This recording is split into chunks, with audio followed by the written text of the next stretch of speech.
Hello, my name is Vicky Park, and I was part of the research team that published the application of artificial intelligence in examining COVID-19 sentiments. COVID-19 upended the lives of many people around the world. COVID-19 was a virus that represented a new human pathogen that virologists believed emerged from bats and eventually jumped to humans via an intermediary host. Clinical manifestations included very little or no symptoms to very severe symptoms, including pulmonary failure and even death.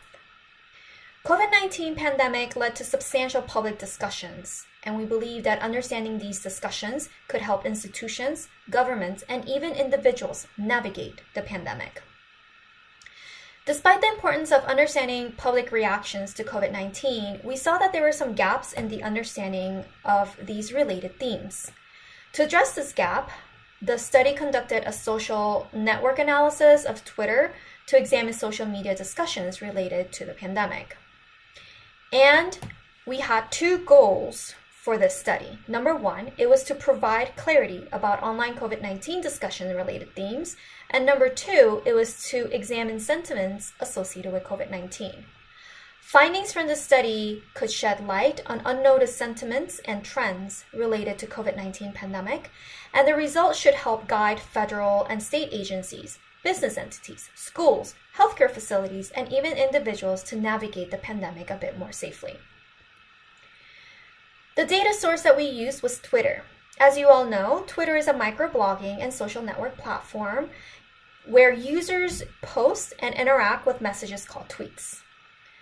Over 166 million daily users can be seen on Twitter, and our study collected data from the Twitter website by applying machine learning. Our study examined tweets originating from United States between March 20 of 2020 to April 19th of 2020. Social network and sentiment analysis were also conducted to determine whether the tweets express positive, neutral, or negative sentiments, and social network of dominant topics as well as geographic analysis of the tweets were examined. These were the keywords that were used to search for Twitter posts related to COVID-19.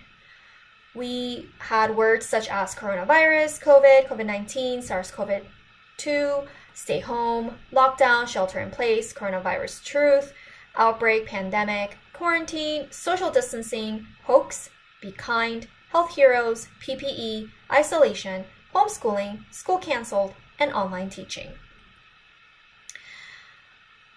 We found that there were over 14 million likes on Twitter and over 800,000 replies, 3 million retweets, and over 600,000 mentions on tweets. We also found that some of the sentiments were positive, neutral, and negative, making positive the majority by 48.2%, followed by neutral at 20.7% and negative at 31.1%. We also found that there were 5 dominant themes, including healthcare environment, emotional support, business economy, social change, and psychological stress. This is our heat map. Our heat map shows that darker the color of the state, the more negative the sentiment was. And obviously, the opposite is true. The lighter the color, more positive the sentiments. The states that showed the more negative sentiments were Alaska, Wyoming, New Mexico, Pennsylvania, and Florida, while those that showed more positive were Vermont, North Dakota, Utah, Colorado, Tennessee, and North Carolina. One of the 5 dominant themes was psychological stress. Psychological stress can be acute or chronic, but both can lead to detrimental psychological effects. Our study found discussions of psychological stress overlapping with politics. Most discussions centered around the word people, but that was actually very much interconnected with the words virus, case, and death. Discussions also connected the word Trump with the words people, death, and virus. We believe that this suggested that other discussions were focused on the role of the president leading people to fight the virus and minimizing death. The second dominant theme was social change. The pandemic and its associated societal upheaval appear to leave individuals in a state of uncertainty. Overwhelmingly, the discussions focused on the word made, and it was linked heavily with the words today, night, and morning. An interesting finding that we saw was the word hair. The shutdown orders for non-essential businesses, including hair salons, impacted the way individuals maintain their personal grooming and self-perception of their appearance. Business economy was the next overarching dominant theme. A particularly stressful part of the shutdown has been its impact on US as well as the global economy. Millions of people lost their jobs and unemployment number rose rapidly. The word week was significantly tied with conversations of work, words such as going, back, and need. Many people remained either unemployed or worked from home, and a common topic was the words home, work, and stay, interlinking with the term like.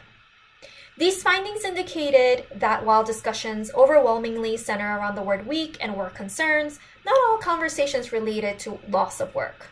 It seemed like some tweets indicated that people liked working from home. Emotional support was the next overarching theme. Support from one's network of family and friends during periods of high stress can help reduce its harmful effects. Social isolation and distancing can preclude receiving the support needed. Nonetheless, despite isolation, individuals find comfort and support through social media connections with their family and friends, and they seem to be remaining hopeful that they will soon be spending time together. Healthcare environment was the final theme. The discussion around healthcare environment overlapped with politics. Vital supplies such as personal protective equipment, PPE, and intensive care resources were linked to the need for government support. These findings tended to correlate to healthcare environments in COVID-19 hotspots that affected by massive redistributions of resources. Our study found that the overall positive sentiment definitely outweighed the negative sentiment. Words that were on the positive sentiment were words such as think, love, today, good, and friend. While in the negative sentiment, we found words such as Trump, crisis, need, people, time, virus, and right were one of the more popular ones. Like any other research, we also had some limitations, and our limitations was that Twitter represents a community interaction, and its users' profiles contain little demographic data, rendering an analysis of Twitter users' demographic subgroups meaningless. We believed that our study found 5 overarching themes related to COVID-19, and we also believe that clarifying these sentiments of the public's responses to COVID-19 can help guide government officials, private entities, and the general public with information to navigate the pandemic in a more safe way.